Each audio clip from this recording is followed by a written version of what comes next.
Hello friends, my name is Jess and welcome back to my channel, Books Past Bedtime. In today's video, we're going to be doing episode 2 of my TBR Takedown series, Unwrapped edition, where I randomly pick 5 books off my bookshelf that are wrapped. These are my physical TBR books, and we unwrap them together, and I have to either read them in this vlog or unhaul them at the end. If you want a more in-depth explanation or more in-depth rules, or want to listen to me ramble and you missed the first episode, definitely check that out. We're just gonna hop right into it today. There's really no rules other than if I unwrap a book in a series that isn't the next book I need to read in that series, I won't be reading it. I will be spinning again. Other than that, let's go ahead and get started. I have 1 through 175 on the spinner wheel, and I did eliminate numbers 160, 136, 149, 22, and 35 because those are what we got in our spins last time. I am going to spin the wheel all 5 times, and then we're going to go get the books, and then we're going to unwrap them. Okay? Got it? Got it? Good. Let's go. All right, spin number 1. I don't know why I'm nervous.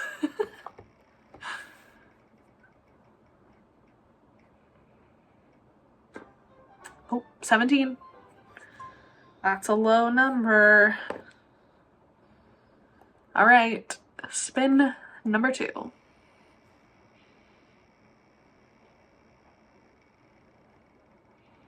Oh, it's gonna be a high one. 130. Spin number 3.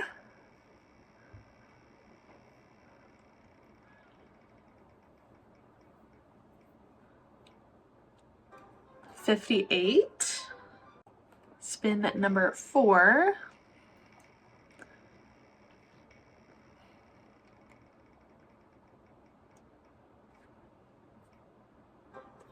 $76. And spin number 5.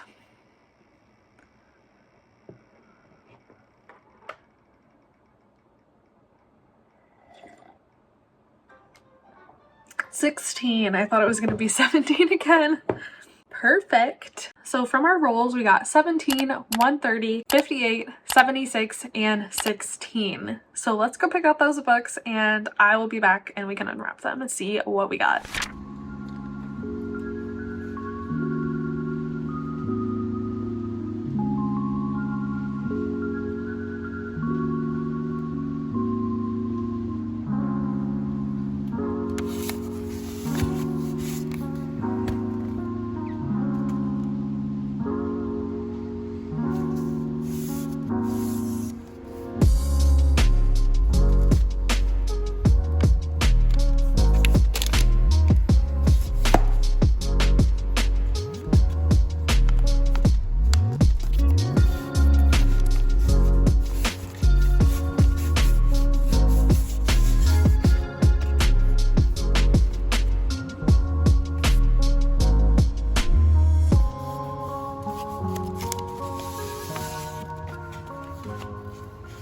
Alright, we're back with our pick. Now, I'm kind of scared because I'm sure you saw that there were 2 16s and there were also 2 76s. So I think that was my poor attempt at figuring out what to do with a series.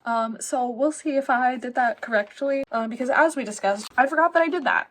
So I don't know what's gonna happen with that. I don't know what these are. I don't remember. Cut the suspense and let's just figure out what I did. So this is 16. I'm afraid. I'm like kind of thinking that this might be Thunderhead by Neil Shusterman. I am not. Nope, that's not what this is. That's not what this is at all. Okay. So we unwrapped Aurora Rising by Amy Kaufman and Jay Kristoff. This is a YA sci-fi series, and this is the first book, thankfully, I'm pretty sure. Yeah, Aurora Cycle 01. So that's good. At least I picked the first book in the series. Don't really know anything about this, to be honest with you, but I got this because I love the Illuminae series by Amy Kaufman and Jay Kristoff. I still love it. I think it's great. And so this was their new like sci-fi collab. So I was like, oh, I need to get it and I need to read it. It's sat on my shelves forever. So now we're gonna finally read it together. All right, this is 17. This is a thin book. I'm a little afraid of this one as well because it could be like a classic or something. It feels sturdy, even though it's small. Oh, no, this kind of looks like a graphic novel. What is this? Oh, it's Girl from the Sea by Molly Ostertag. Oh, okay, this is so cute. I think that this is a sapphic graphic novel between a girl and a mermaid, if I am not mistaken, or something like that. So this should be super cute. And what a good way to like break up this reading vlog with a graphic novel. I love that. That was a good pull. Good job, Jeff. All right, 58. This is a hardcover. This feels like a book of the month book, so I feel like most likely it's going to be a thriller or a lit fic.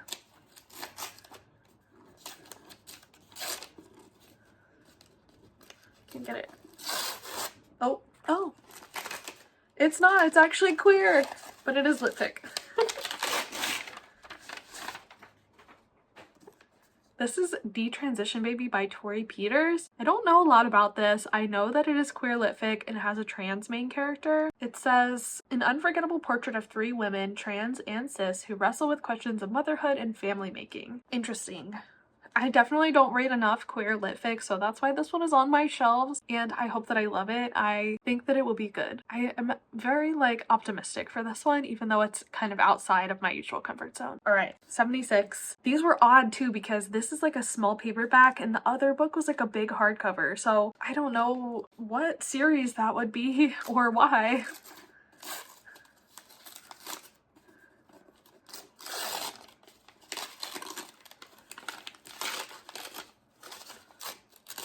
Oh,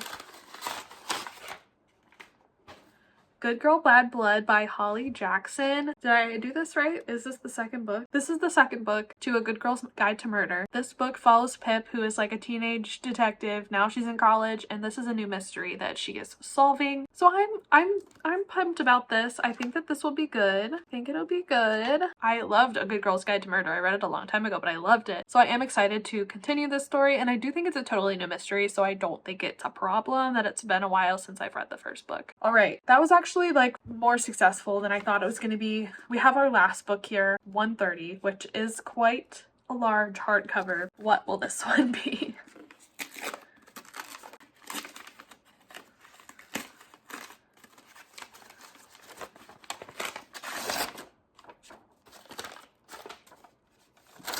Oh. Inkblood Sister Scribe by Emma Torres. This is interesting. I feel like this is like a witchy feminist fantasy, if I am not mistaken. 2 estranged half-sisters tasked with guarding their family's library of magical books must work together to unravel a deadly secret at the heart of their collection. A tale of familial loyalty and betrayal in the pursuit of magic and power. Interesting. I do like a good book about books, so that could be this. Hopefully it's good. It definitely feels outside of my comfort zone at the moment.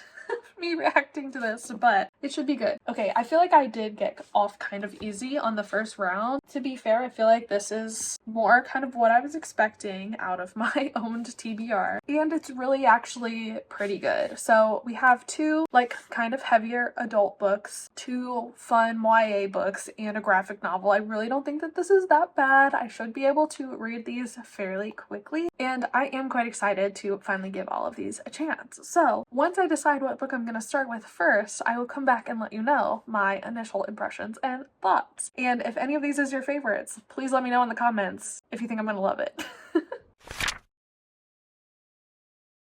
Hello friends, it's time for an update. So I did start my first book for this vlog and I decided to go with Good Girl Bad Blood by Holly Jackson. I had jury duty the other day and I needed a book to read, and this is one that I originally didn't have audio, so that's why I took it so I could read it physically. But I've actually since acquired the audio.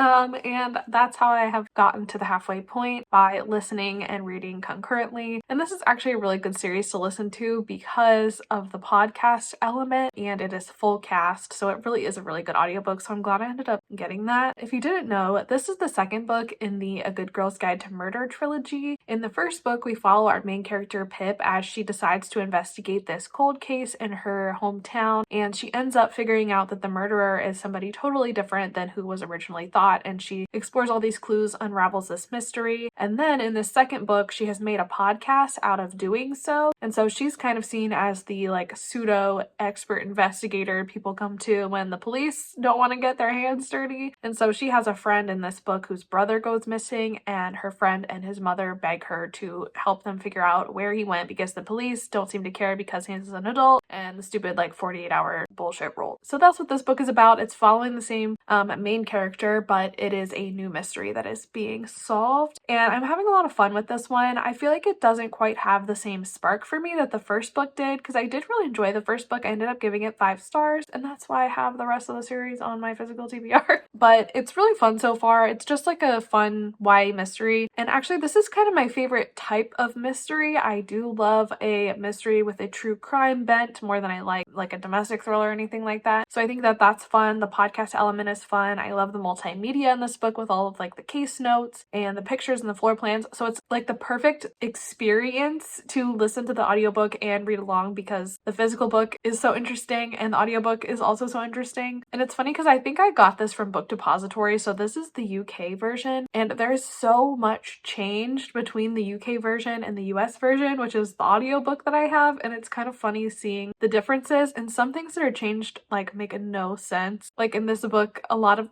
something that's like recurring, people say like, oh, 4:30 for 4:30 at the time, but they feel like, I guess Americans don't know what that means, so they keep changing it to like 4:30 in the audiobook, and I just think that that's funny. Really, something really silly was changed the other day where this character Pip was talking about somebody in her English class in this book, and in the audiobook it was her US history class, and I'm like, was that really necessary? It's just funny that they felt the need to change so much between the two books. Like, I feel like that's not super common, I don't think, is it? To like publish an entirely differently edited book with different details in the US versus the UK. I think it's weird. And they change like dates also, which I'm like, is this screwing with the mystery? Like, obviously this date's not that important if it can be the 17th in the audiobook and the 15th in the physical copy. It's just very strange, and I don't know. I don't really find that it's throwing me out of the story. I just think it's like an interesting quirk of this series, and I think I had the same experience actually with the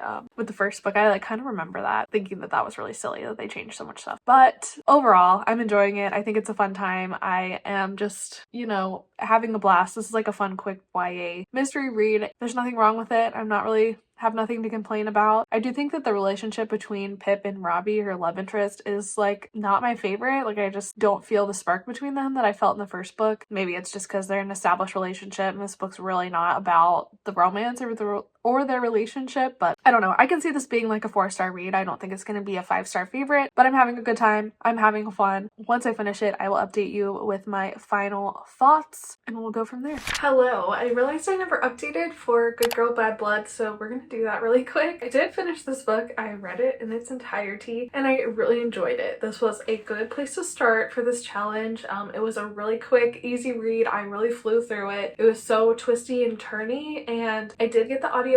I really liked the audiobook, and I read it along with the book for the most part so that I could see the visual stuff in the book as well as experience the audiobook. Audiobook, super fun, like full cast, fully produced, sound effects. Sounds like you are actually getting interviews and podcast clips and things like that. This is a really good book to listen to the audiobook for. Would definitely recommend the audio. But it's also nice to have the physical copy too, because there are like some maps and like just some visual things in there. So it was really fun to read them in tandem. This is a great like candidate for a tandem read like that. So I'm glad I did it that way. And I really enjoyed it. I ended up giving this one 4 stars. I do think that I didn't love it quite as much as the first book in this series. I just really remember being obsessed with A Good Girl's Guide to Murder and thinking it was incredible, and there wasn't anything really wrong with this one. It was just missing a little bit of a spark for me. Also, I didn't really love Pip and Ravi together for some reason. They didn't give me any like butterflies. I wasn't like swooning over them in this book for some reason. I don't know if it's just because I'm like older and more removed from reading like YA romance at this point or what the issue was, but I did like them as characters. I love Pip. I think she's such a good character. I think she's so interesting in the way that she is like flawed but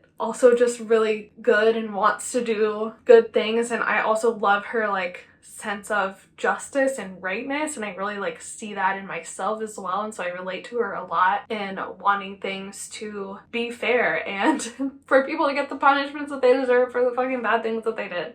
So I really enjoyed all of that aspect of this book as well, and I thought the mystery was super well done. All the twists and turns at the end were wild and crazy. I had like kind of an inkling of where it was going, but there was still things that definitely shocked and surprised me, so I really enjoyed that, and I just loved how like fun and fast-paced this was. It also does have quite a bit of depth beyond just being like the mystery. There's a lot of different kind of discussions of like loneliness, acceptance, fitting in, finding yourself, like being yourself, and Pip really goes through like a total arc of character discovery, like self-discovery throughout this story, which I thought was really good, really well done, really interesting. There is like a lot to this book and to this series, and I did end up really enjoying it. 4-star read, glad I finally got to it. This one is probably one of the ones that's been on my shelf for a really, really long time, like since lockdown era, which is where most of my oldest books are from. I'm glad I knocked this one out. It was really good. I really enjoyed it. And now let's move on to our next book. Hello, I have a reading update for you. I am this far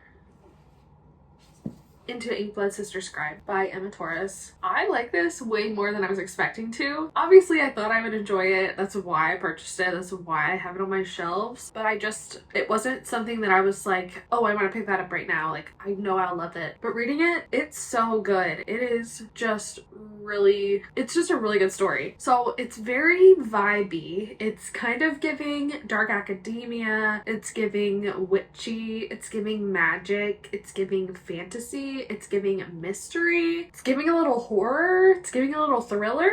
This has so much going for it, and it's written so well. The writing is just top notch. Characterizations are great. Dialogue so interesting. The way the story is building and the mystery is kind of slowly unfolding, and the pacing, it's just all really good. It's all designed to just draw you in, and draw me in it has. I'm so excited to find out what's gonna happen next. So in this story, we're following obviously sisters. There is Esther, who is immune to magic, and she's been moving around every single year since she turned 18 based on something that her father told her she had to do. Her father since died, but she's still moving around. But this year she found somebody that she kind of wants to stick around for, so she's tempting fate a little bit to see what happens if she doesn't move. There's this like looming evil, danger, paranoia that's happening, and is the reason why she's moved every single year. And she's kind of testing it basically and trying to decide if staying for this person is worth risking all of this. So that's Esther. And then Joanna is her sister. Joanna's younger. Joanna doesn't really know any of this about Esther, just feels like her sister abandoned her basically. Joanna, on the other hand, has the ability to sense magic. She does not have the ability to do magic, but she can like sense it, feel it. And all of the magic in this world is based in these books written in blood. And we're also following this third character named Nicholas, who is a scribe. And scribes are the ones who write these spell books with their blood, and their blood itself is like magical and is what imbues these books with magic and makes it so when a person reads the book, the spell activates. And of course we have this element of like, there's magic, there's power to be had from holding this magic. There's people that have nefarious intentions and want to gather all the magic, gather all the power for themselves. So it's quite fascinating. We just learned some very incriminating information in the last couple pages of this. I'm page 182, chapter 15, and I'm just about to get to like part 2, that like page 216 is part 2. And so there's all of these different moving pieces and parts, and so I'm like reading it and developing theories, and I'm like, well, is this connected to this, and is this connected to that? And it's interesting like learning pieces from all three of our main characters that we're getting perspectives from, and just the way things are like starting to kind of weave together. I'm like, oh my god, this is crazy. I feel like the last chapter I read, I was like, it was was really intense. So I am so excited about this book right now, and I can't wait to get back into it. I definitely see this being like a 4 or 5 star read. It's really good. I'm really enjoying it. I like it a lot so far. Hello. So I've been really lax on updating this vlog, unfortunately. There were just a lot of things happening. Like, I kind of forgot my medication on my last trip when I was reading all of these books, so I wasn't really feeling up to updating them. That was a fun time. We're good now. We're fully medicated. We're fine. I do need to still update you on what I read for this vlog. So since I last talked to you, I did finish Inkblade Sister Scribe. Loved it. I freaking loved this book. It was amazing. 5 stars, like full 5 stars. It's gonna be one of my favorites of the year, I think. I really loved it. That's what's so great about this reading challenge is like, would I have reached for this book? No, it's been on my shelf for 2 years. Does it ever like jump out at me as something that I'm like, oh, I really want to read that? No. This reading challenge made me read it and I fucking loved it. It was so good. So I'm so glad that I'm doing this for books like this because I know there's so many on my shelves. Like, I wouldn't have bought them if I didn't think I was gonna love them. I mean, that might be a strong statement, but I do think there's a lot of hidden gems in there, and this was definitely one of them. This book was so exciting all the way through the end. Like, even in the last 50 pages, there were so many twists and turns and I was like, what the heck is gonna happen next? Like, I don't even know like where this is going. I'm not even sure who is good and who is bad and who I'm supposed to be rooting for because everyone is just switching up all over the place and there's so many moving pieces and parts. So many things are going on. So many things are happening. It was crazy. Like, I was literally like reading the last 50, 30 pages like, this is crazy. This is the craziest book I've ever read in my life. It was insane. I loved it. It was so good. It kept me so engaged. I was just so excited to see how everything connected. Like, the way everything pieced together and like weaved back through and like around and fit together. It was so perfectly well plotted. Like, it was just such a well written book. Like, the writing was so beautiful, immaculate, wonderful. The characters were so amazing. I didn't see a single plot hole. Like, it was so expertly crafted. It was insane. It was so good. I loved all of the characters so much too, and I appreciated like the queerness that was in this book too. I had no idea that this book was queer in any way, and it definitely is. It definitely like has enough for me as a queer romance reader to have like, oh, I'm getting my little favorite something in this book too, so I really appreciated that as well. Loved the magic system. It was wonderful. I just loved how exciting it was and how I had no idea like who was good and who was bad up until the very end. It was crazy, and I did enjoy how it ended and everything. So yeah, very, very happy with this one. Loved it a lot, a lot, a lot. Would recommend for sure. And also, since I last talked to you, I started Detransition, baby. So this book by Tori Peters is an interesting one. It follows 3 main characters: a trans woman, the man who she used to date, who lived as a trans woman for a long time and then detransitioned. And it's also following the woman that he got pregnant. And so it's following these 3 characters and how their lives interconnect. And we don't really get a lot from this lady in the 40, 50 pages I read, but we get a lot from these 2. I don't remember their names. Our female trans character has always wanted to be a mother, and it's really difficult for her like identity as a woman to not be able to be a mother in the traditional sense. So when this guy finds out that he has gotten this woman pregnant, he goes back to his ex and is like, do you want to be a mother with us? Like, do you want to help raise this child?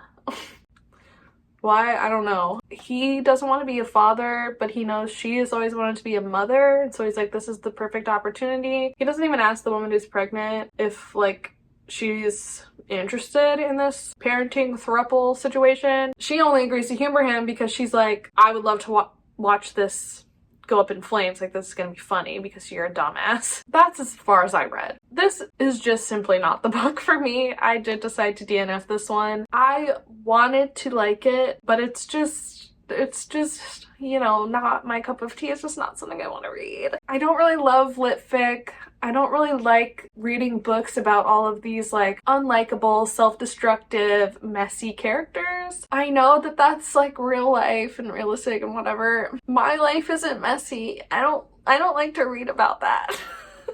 I don't know.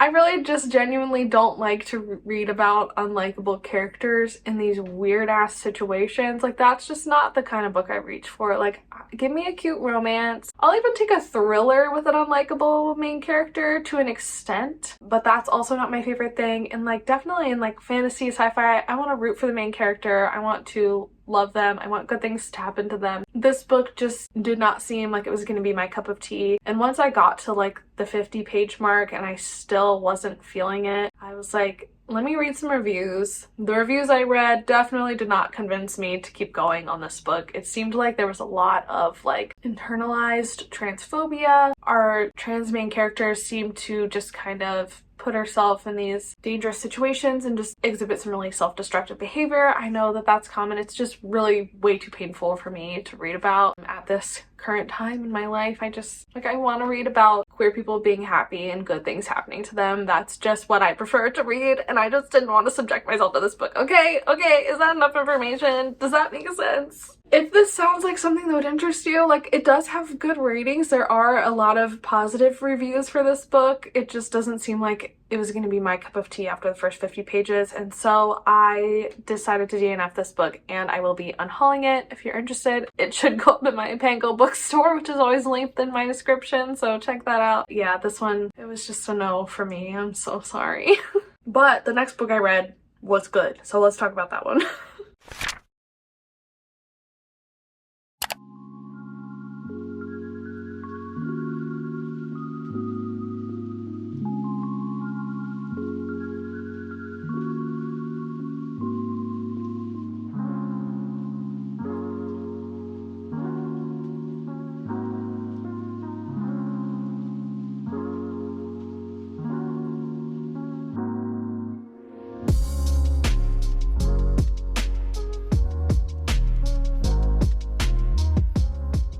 Okay, so I just read the first 50% of Girl from the Sea by Molly Knox Ostertag, and this is such a cute graphic novel. In this story, in the very beginning, our main character Morgan accidentally like falls into the ocean, is drowning, but then Kelty saves her. Now, Kelty is a selkie, which is like a seal shifter basically, and Morgan thinks she's having some kind of hallucination, so she ends up kissing her, and because Morgan kisses her, Kelty is able to come out of the sea and like don a human form because she experienced true love's first kiss. So it's this really cute, like, sort of mythical, magical sort of story. And Morgan, she's fairly young, she's in high school, and no one knows she's gay. She hasn't come out, and then Kelty appears and she doesn't really understand like human customs, and she just doesn't understand why Morgan just doesn't like automatically want to be with her. And Morgan is having all these confusing feelings, and she does want to be with her, but also wants to keep it a secret because of everything going on with her friends and family. She's not very comfortable being herself. Friends and her family are sort of starting to notice that she's pulling away from them, not spending time with them because she's spending all her time with Kelty. So we have this kind of conflict of what's Morgan gonna do, what's gonna happen, is she going to be herself or is she going to continue like living her life for other people? And Kelty is really kind of trying to encourage her to be herself earlier, but I'm not really sure what direction it's gonna go in, but it's really cute so far. It's such a quick, fun read. I love the art style. The characters are just so freaking adorable, and I can't wait to see where their story goes. This is such a quick read, so I'm just gonna go ahead and finish it off, and I will come back with you with my final thoughts and rating.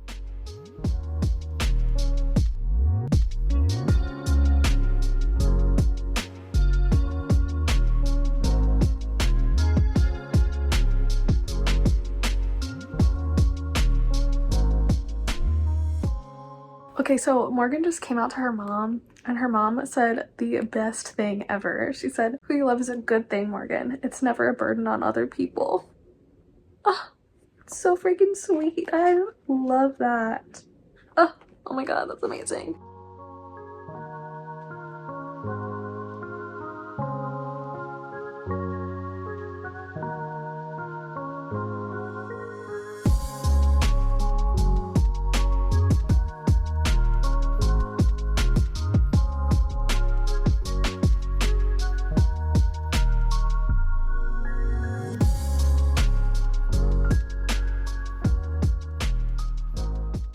Okay, I just finished this book and it was amazing. Literally 5 out of 5 stars, like one of my favorite graphic novels ever. And I should have known because the Witch Boy series by Molly Ostertag is like one of my favorite graphic novel series of all time. There's just is so good at like packing so much like depth and meaning and cuteness and feelings into like such a few amount of words and like beautiful pictures. I loved this. It was so good. The end like almost made me tear up. It got me a little misty-eyed. I was like, oh my god. Just how everything kind of wrapped together and came back together, and it's kind of like a sort of a bittersweet ending, but also like a very hopeful ending. And I really loved how our main character Morgan came into herself, became more confident, more accepting of herself, and I loved how all of her friendships evolved and her relationships with her family evolved and kind of reformed to fit into her life and prove to her that they were strong, like even when she was being herself, when she was not trying to please everyone around her and kind of making herself smaller to fit in or to people please, make people like her.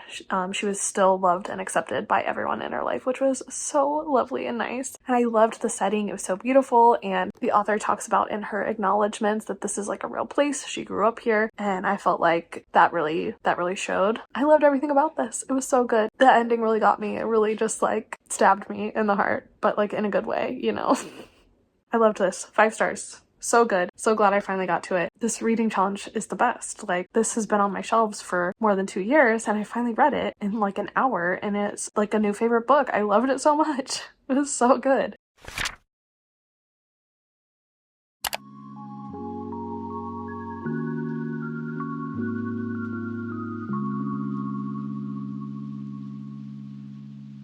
Hello. So I did not get a chance to update you guys at the 50% mark because my life is crazy. So let's do a little reading update while I sit here at the airport and read the rest of my book.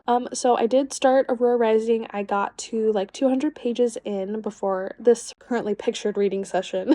And I think the first thing I kind of want to talk about is the elephant in the room, the authors of this book. I am aware that Jay Kristoff specifically and Amy Kaufman relatedly have been kind of controversial figures in the booktube book social media space. I am aware that Jay Kristoff has some questionable, specifically Asian characters in his books, where the representation has been called into question. There have been some racist stereotypes pointed out to him and other things of that nature. And instead of taking that criticism, using it constructively, he has kind of doubled down, insisted that he's doing nothing wrong, refusing to listen to the people that are affected, his racism, just refusing to learn, refusing to do better. By proxy, Amy Kaufman has also doubled down and defended Jay Kristoff. She's also, you know, not the best character, not the sharpest tool in the shed. Because of the controversy these two authors have been embroiled in, I would not currently monetarily support these authors, and I would encourage you guys to not do so either. These books I did purchase in 2020 before all of this kind of came to light, and they have been on my shelves since then. Since I own them and they came up in this challenge, I did want to read it, give it a chance, but I will not be continuing this series. I do still own the second book, so I might read that one, but I will not purchase any more books in this series. I will not finish this series. I'm not even sure if I will give these books a rating on Goodreads. I might just mark them as read and reviewed, just because I don't really want to promote them, and I hope that you guys think it's okay that I still included it in this video, and if not, I'm willing to hear that feedback. Did really enjoy the Illuminae series when it was out. That's why I purchased these books, because they were sci-fi written by this author duo, and that was really the extent of my thought process when purchasing these books. And just know that I would not do it today. I would not purchase them, and I plan to never purchase from either of these authors again. So I just wanted to throw that disclaimer out there. Willing to hear what you guys have to say about that. Anyway, let's get into the book. Basically, this book is following a motley crew of like 6 or 7 people who are all kind of thrown together into this ragtag group of they kind of work for this like army sort of situation, this intergalactic army.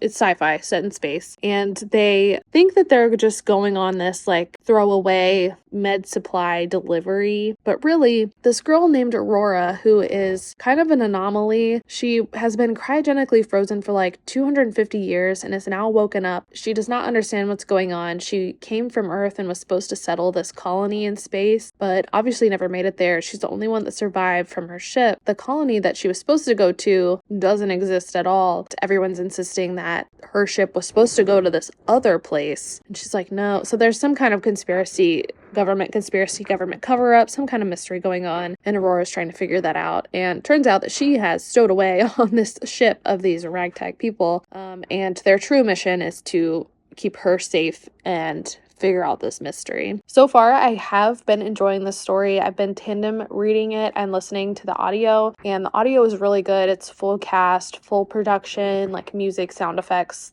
the full 9 yards, so it's fun to listen to. And there's a few visual materials in the book, so it's also fun to like follow along. It's kind of similar to Good Girl, Bad Blood. Like, it's a very fun book to tandem read. Each chapter is from a different POV of a different character on the ship, and so the full cast audio is very fun for that reason as well. I am enjoying it. Some of the dialogue is very cringy, and I am definitely not liking it as much as I liked the Illuminae series. It just doesn't quite have that same like spark for me, but overall it is fun.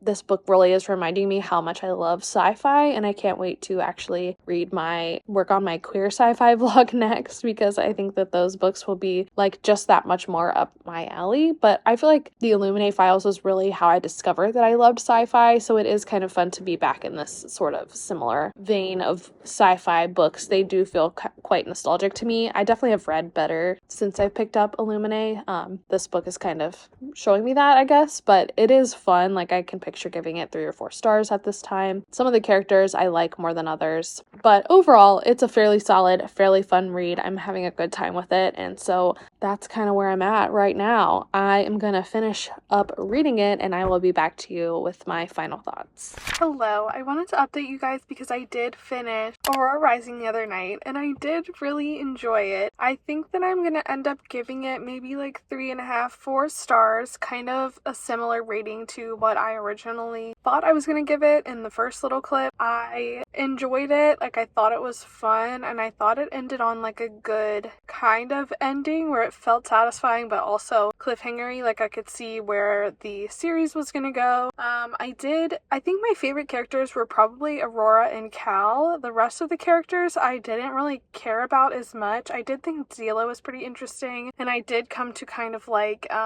I can't remember his name, but the other kid that was like part alien or whatever. I thought they were all really interesting. I found Kat to be really annoying and frustrating to read about. Tyler I didn't really care a ton about. I thought he was kind of annoying. Scarlet honestly probably had the most cringy dialogue, and I feel like I don't know her as well as a character. I feel like towards the end she got a little bit better, but not somebody that I was like super invested in. Overall I did like the plot of the story. I thought it was like fun and exciting and interesting, and I like the space sci-fi elements and like the motley crew of people like performing this like heist and uncovering the secrets of the galaxy and whatnot. It was fun. The audiobook was really good. It's like a full cast audiobook, so I'm glad that I ended up finding that. I found it on Spotify actually. It's in there included in premium if you're interested. Yeah, I definitely didn't like it as much as Illuminae. Like, I do think that it didn't really live up, and I think even if I had read it like back at the same time as Illuminae or back when I had purchased it, I still don't think that it would have like been a new favorite. Like, I don't think I would have liked it as much as I loved the Illuminae series, but that is okay. And I'm kind of glad that I don't love it that much, because I obviously don't really want to financially support these authors any longer. I'll probably honestly get rid of these books because like, it's fun, but I won't read it again. I don't really feel like I need it on my shelf, so I will probably put this one listed on my Pango so somebody else can read it without financially supporting the author. So yeah, I feel kind of like so about it. Like, it was a fun, light, quick read, but it wasn't a new favorite. Probably will give it like a 3.5 stars. So it was okay. It was a fun time, but not a new favorite. Hello! So we have read all 5 books for this reading vlog. So let's do a little quick wrap up and refresher. So at the beginning of this video, I drew 5 books. I drew Good Girl, Bad Blood, Blood by Holly Jackson. I drew Inkblood Sister Scribe. I drew Detransition Baby by Tori Peters, The Girl from the Sea by Molly Knox Ostertag, and Aurora Rising by Amy Kaufman and Jay Kristoff. We read 4 of those books, DNF'd one of those books. I gave 4 stars to Good Girl, Bad Blood. I gave 5 stars to Inkblood Sister Scribe. I DNF'd Detransition Baby. I gave 5 stars to The Girl from the Sea. And I gave 4 stars to Aurora Rising. So overall, a very high average rating because I did not end up rating Detransition Baby because I'm just not going to do that to a queer book by a trans author. Like, that's just, we're not doing that over here, especially since I only read 50 pages of it. I just simply DNF'd it. It's not rated. I think my favorite book that I read in this vlog was probably Inkblood Sister Scribe. So amazing, so incredible. I still am thinking about it like 2 weeks later after finishing it. It was so good. It was such a good book. I loved it. If you only take one recommendation for this video, please let it be that one. I think my second favorite book was probably The Girl from the Sea. This was such a sweet, such a cute little graphic novel. I loved it to death. It was just so precious, so beautiful, so wonderful. The story was great. It was such a cute little romance and coming of age story. It was adorable. I loved it. I loved it so much. It was so cute. I think then next I would probably put Good Girl, Bad Blood and then Aurora Rising. Those 2 were like just fun, cute YA book that I obviously really enjoyed because I gave 4 stars, but not really something I would like widely recommend. I feel like I could probably knock both of them down to a 3.5 and still feel okay. So I'm glad I read those 2, and I don't regret buying them or reading them, but not new favorites like the other 2. And then obviously I did DNF Detransition Baby, so that one just kind of doesn't count. But yeah, I think that's all I have for you today. So thank you so much for watching this vlog. I hope you enjoyed. My next installment will be out next month, so make sure you subscribe and stick around to catch when I post that. You can also like this video, leave me a comment down below. All those fun YouTube things help me out. I would really appreciate them. Also check out my links in the description. I have my social media linked down there. I have the books that I read linked down there. I have my Pango bookshop linked down there. Some are affiliate links, some are not. So that's all down there if you're interested, if you would like, no pressure. And I think that's everything. So thank you so much for being here and for watching this video. I really appreciate it, and I will see you in the next one. Bye.